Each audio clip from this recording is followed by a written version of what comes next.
Okay. Okay. So I want to thank you all for joining today. And today we have Derek Woods, who is the owner of Holy City Hearing, and he's going to share more and we'll learn about how hearing loss is connected to more than just our ability to communicate well.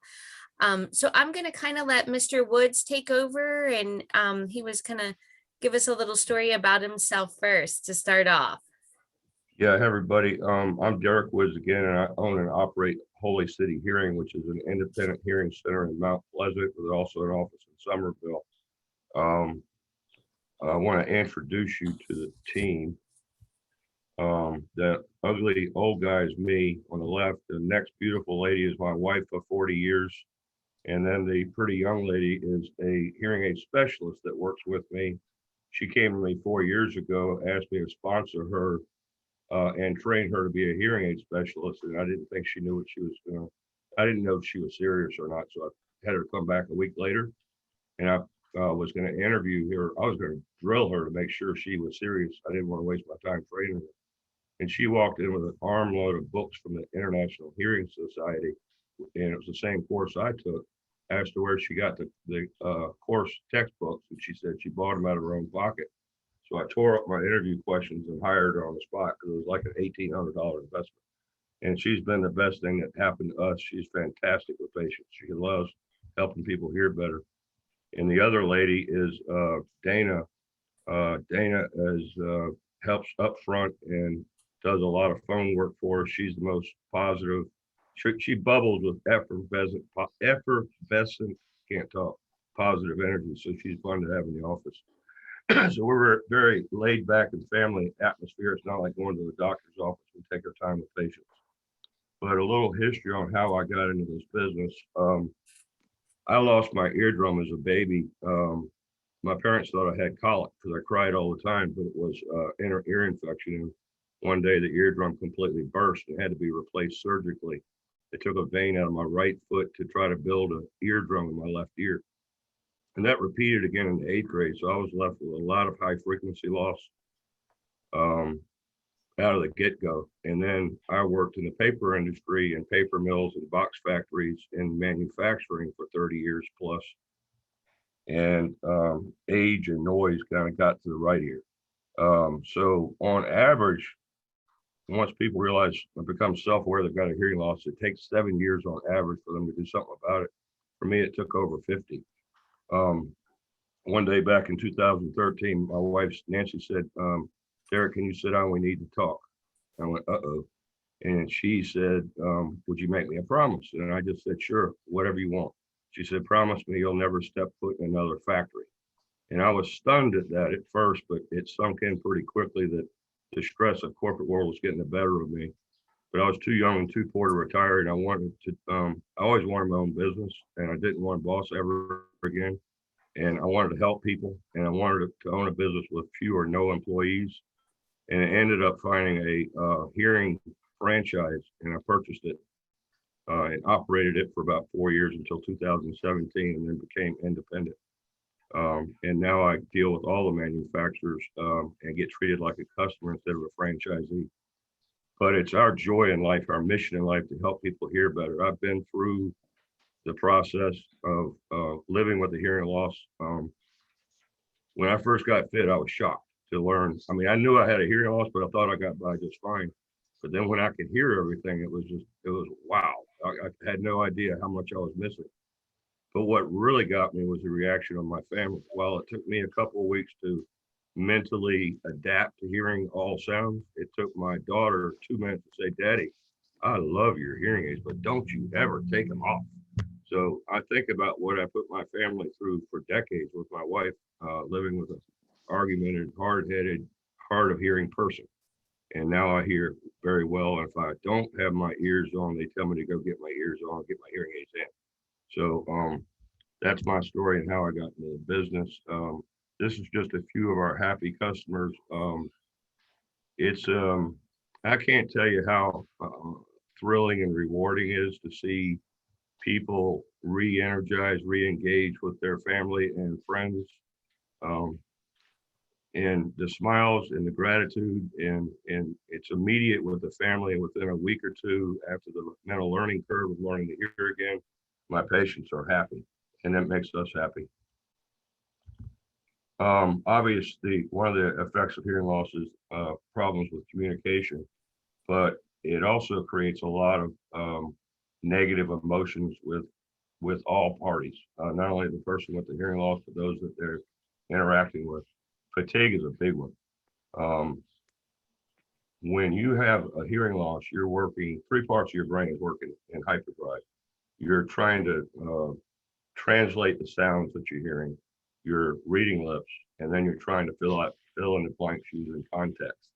So once you restore hearing with hearing aids, within a week or two, your brain learns to relax, and it takes a lot of stress out. But I've seen, problems with marital relations, with employee relations, fellow employees struggling. I fit one guy who was about to lose his wife and his job, and when we fit him with hearing aids, he literally, when he walked out the door, he came back 30 seconds later with tears coming down because he could hear the birds for the first time in like 9 years. And he came back a week later and told me things at work are so much better. Everybody at work was tired of messing with him because he was always going, on what, on what. So there's also a lot of social rejection and embarrassment, loneliness. People tend to isolate themselves that have hearing loss. So all that can be reversed.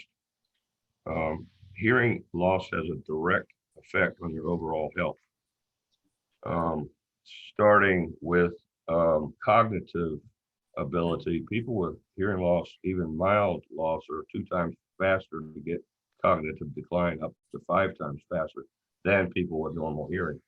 So as soon as we correct the hearing with a hearing system or hearing aids, then that slows that process down. The cause effect is not known on that. However, there's been numerous studies by Johns Hopkins, American Medical Association. Um, there was an outfit in France that did a 25-year study, and the correlation between cognitive decline and loss of hearing is very high and positive.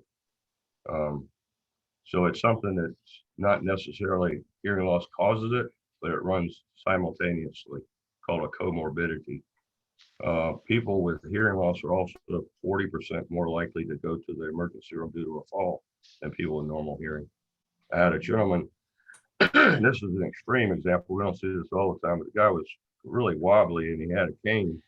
And in fact, when he was going after the hearing evaluation and going to get in his car, I was debating about whether or not I should help him because his balance, he was shaky. He came back and we fit him with hearing aids. He came back a week later for the first follow up. He didn't have his cane. I didn't notice it, but Nancy did, and said, "Oh, where's your cane?" And his friend says, "He doesn't use it anymore. Look at him. He's walking great." So by restoring hearing in both ears helps him to stabilize himself or localize himself to his environment. Um, Noise is the main cause of hearing loss. So 90% of us is due to noise that's impacted or damaged the little microscopic hair cells in the cochlea, which is in the inner ear. People with diabetes are 2 times more likely to have hearing loss. So if you have diabetes, it's a good thing to get your hearing checked. Fevers can cause hearing loss, and sometimes that can be reversed if you move quickly. I had a fellow come see me for a hearing evaluation, and he told me that he woke up last Tuesday and he was deaf in left ear.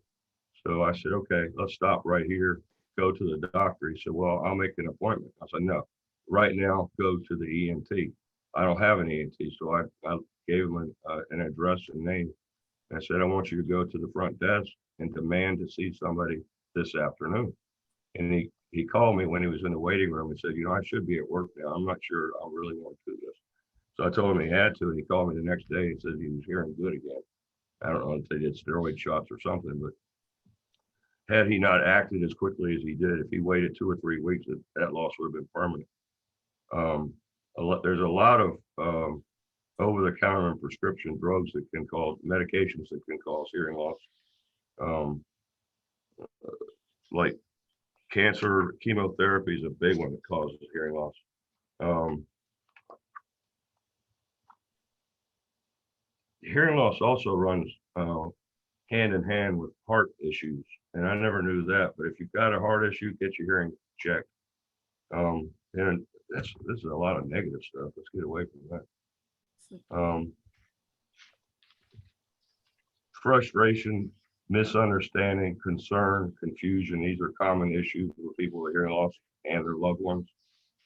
Uh, Hearing aids are the technology, and I've just been at this since what 8 years now, and I'm amazed that each year it gets better. And right now, in a noisy environment like a restaurant, my wife's got normal hearing, but I tell her what the waiter says. I can hear better than she can in noisy environments. The improvement year to year to year is just astounding. Hearing aids are expensive, and the reason they are is because these companies, there's about 6 major companies that make 98% of hearing aids in the world. They spend upwards of $150 million a year each on research and development, and they're constantly leapfrogging each other, getting better. But they're much more smaller. They're rechargeable now, Bluetooth capable. I never thought I'd be into Bluetooth, but I like to listen to podcasts and music straight to my hearing aids. And a lot of times Nancy will come and start talking to me, and I can't hear her because I'm listening to a podcast. And she doesn't know I'm listening to the podcast. Um, there's also, since the COVID hit, the masks with the over the ear type of hearing aids are a real problem. Every time people take their mask off, they're pulling a hearing aid off. So I'm starting to go back to a lot more of the custom in the ear type, but don't go over the ear. One company just came out with a custom rechargeable and with Bluetooth capability. So it's just amazing how much they can put into a small hearing aid. The hearing aids I have artificial intelligence, which not I can talk you to death about the technology, but the AI or artificial intelligence ties it to the cloud, which increases the processing speed tremendously. So, thousands of times a minute, my hearing aids are analyzing the environment and changing the program such that if I go from noise to quiet or quiet to noise, my hearing aids know it and make adaptations. The also things, I don't use all the other stuff. I just put my hearing aids on in the morning, and at night I put them back in the charging station, just hear well all day. But my hearing aids can translate languages. I think it's up to 37 foreign languages now. I can talk to Alexis or whoever those people are and ask them what time the Braves play tonight, what's the weather tomorrow, and get an answer I can set for reminders. Wow. There's fall detection in these hearing aids also, such that I can set up to 3 people. If I fall, they'll get a text message with a Google map of where I am. That can also be used for security. I can say if Nancy Zettler was stalking me and I felt like my life was in danger, I could click on something on my app and send a follow alert to 3 people and have a geo map for them to come help me, protect me. Um, so there's lots of different styles. They're tiny. They're nearly invisible. I have short hair. People don't even ever notice my behind the ear hearing aids. I think I must have missed this slide. I guess we've covered everything quickly.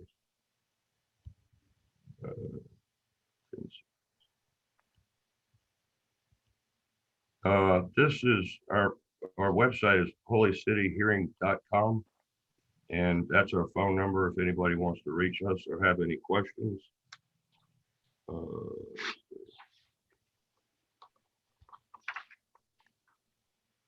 Are there any questions? I was wondering, Mr. Woods, do you do like people of all ages? Do you I see? don't. I'm a hearing aid specialist, not an audiologist, so below 18, I don't do. But I've got a 101-year-old coming later this week Okay. who wants new hearing aids and wants them now.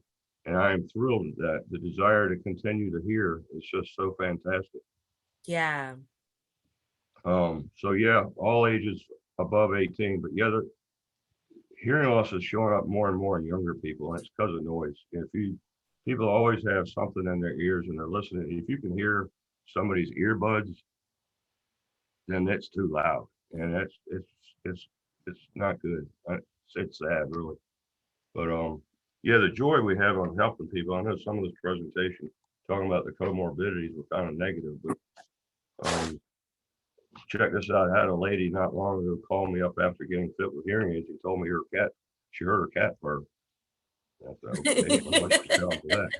And I was just kind of perplexed. Why'd she tell me that? I said, how long have you had a cat? She said, 9 years, but I never knew it purred. So Oh. I had a lady who was a piano teacher for years, taught piano, and it quit playing because it just didn't sound right. The C note didn't sound like a C or whatever. She called me up the day after and thanked me. I said, why are you thanking me? She said, I'm playing piano again. Mhm. I had a man that told me that I had issue with some hardware programming some hearing aids for a guy, and I told him I'd have to wait till Monday, and this was on a Thursday. I have to wait till Monday where I can get back to Mount Pleasant to get some other equipment. And he was really depressed at having me tell him that. And I said, well, this was really important for you to hear good today, huh? He said, yeah, I was hoping to go to my niece's wedding this Saturday, but I don't think I'm going to go like I am now. And I said, what do you mean? He said, well, I hate family gatherings because I just can't keep up with the conversation. And he says it's exhausting and embarrassing. As soon as I get a chance, I just bolt back to my apartment and get away from them. But she's my favorite relative. So I said, hold on. And I called back and got Katie to drive out to Somerville with what I needed. And I fit him with the hearing aid. And he was a depressed kind of guy, kind of looked down in his shoes all the time. And when I turned those hearing aids up, his posture improved and he smiled. He started radiating. He called me Monday and said, thank you. I said, what for? He said, I was the next to the last to leave the reception. And my niece gave me a big hug and thanked me for being there. So that kind of made me feel pretty good. Gave me goosebumps. Yeah, I've definitely heard how like hearing loss definitely leads to a lot of isolation and depression just because people don't want to, engage with other people because they can't hear them. Which I don't know, breaks my heart. Mhm. Yeah, I've got a couple of good things have happened in the last year. I fit 3 people that were deaf in one ear with something's called a bicross transmitter. And one lady, I recall, she teared up when I turned this thing on with crocodile tears. But she had had 35 years previously had a fever and deaf in one ear, and the other ear was fine. But 35 years later, she did have a mild loss in the good ear. So I fit her with a hearing aid in that ear and a transmitter in the bad ear. So the transmitter picks up sound from the deaf side, transmits it to the hearing aid so she can hear from the deaf side. And when that happened and her husband walked over to the deaf side and whispered, she started crying and gave him a hug and then me a hug. So that was pretty cool. Cool to what technology can do. Definitely. I don't know. Does anybody else have any other questions or comments that they'd like to share? Can you hear me all right? We Yep. can hear you. I find it difficult over the last year when people have masks on Mm. and you can't see their mouth. Yeah, it's extremely true. I mean, if most of us with sensory neural loss, what we have is high frequency loss, and unfortunately, that's where consonants are up around the 4,000 to 6,000 hertz range. So you miss words like the TH sound or the T or the S, the F, the K, and with the ability to have a visual cue, it's quite easy to read that lips and see the difference between the mouth causing it.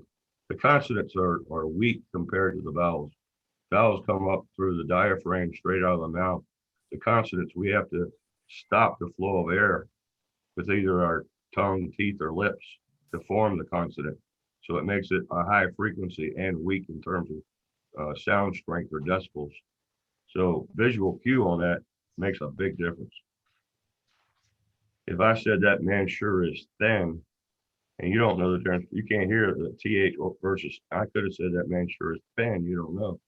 But your brain can go, wait a minute, thin doesn't make sense. You must have said thin. But if you can see my mouth form that, then you don't have to even worry about context. So on the one hand, I've seen a whole lot more people coming to see me for hearing help now that we're wearing masks. So I Yeah, I kind was of, just gonna ask you that. Yeah, it's been a topsy-turvy time. When COVID hit, we shut down for 6 weeks or so out of fear. But I had a call center, uh, call service, and I was getting 20, 25 emails a day. People wanting callbacks to have their hearing aids repaired or cleaned, or just to come in for a re-evaluation or reprogramming. So I had to come back to work. And I don't know, it's been a steady influx. Actually, we sold more hearing aids last year than the previous year, even though we had COVID. And I think a lot of that's mask related. And when you take the ability to read lips away, it's devastating when somebody's got a hearing loss. Yep. January, we got hit with COVID here in the office. My son, I think, was the culprit. He brought it home. He's a cook at Acme over on Isle of Palm. And I think he brought it home. Nancy and my wife and him got sick, and then I did. So just to protect all our coworkers and patients, we shut down for 3 or 4 weeks. But when we came back in February, it was our strongest month ever. Mhm. But I get up in the morning, I just pray to be able to meet somebody that I can help hear better, because it really does improve lives. Very good. Definitely. Well, I thank you so much for joining us today and sharing. I don't know, does anybody else have any last comments or questions for Mr. Woods? Call me Derek. Derek. Mr. Woods died about 10 years ago. Oh, well, thank you so much. And I hope that you do good without your wife the next 9 days. I think what I'm gonna do on day 8 is get somebody to come over and clean the house real good. Yes. There you go. My son and I can clean all day long. She'll walk in the door and, my word, what a mess, she'll say. She will say it's sparkling. Yep. Yep. All right. Well, thank you so much. Y'all have a great Hey, day. Thank you so too. much. Enjoyed it. Thank you. Bye-bye. Bye. Bye.